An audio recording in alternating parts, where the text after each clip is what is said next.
In 1993, the new Western head of American Express Taiwan called me a racist in the middle of a training course to the bank's senior Chinese managers.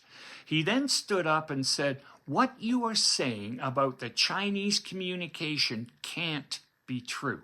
Students said nothing and looked nowhere. The room was totally silent. Before I could respond, he left the room, saying he'd put a stop to this. The course, How to Work in a Western Company, ended early. I often have good ideas in bad situations. This time, no exception. I realized that the problem wasn't Chinese communication. The problem was the new manager couldn't fathom that the Chinese communication might follow a totally different cultural logic. Why did he call me a racist? He thought I was insulting the Chinese.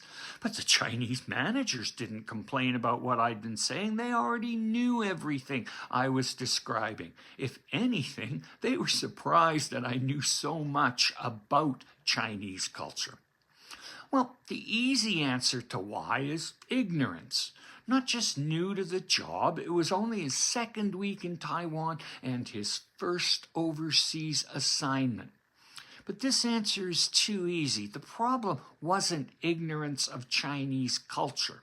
The problem was something deeper, one culture thinking. He'd grown up in a one-culture society, so of course he had one-culture thinking. Well, what's that?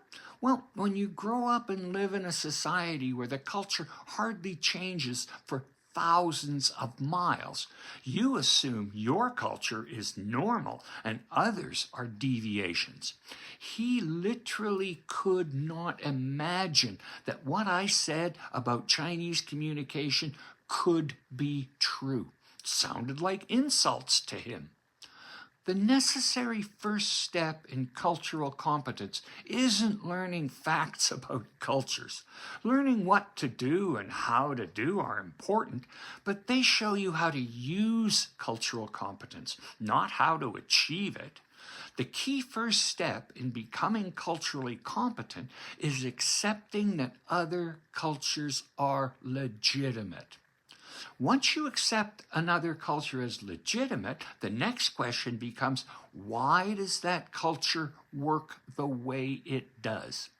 And once you understand the why, their strange behaviors start to make sense. Most one-culture thinkers don't reject other cultures because they dislike them.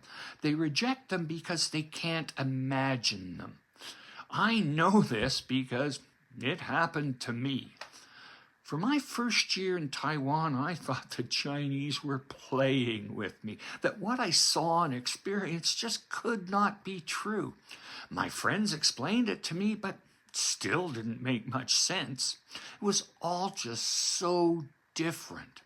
It was not until I learned why Chinese do what they do that I accepted the differences as legitimate, not something made up to annoy and confuse me. Cultural competence begins when you stop asking, is what they are doing right, and start asking, why does this make sense to them? Learning how Chinese thought and why that was the start of my fascination about cultures. Helping people stop relying on one culture thinking became my career. And you know, over 30 years later, I still love my job.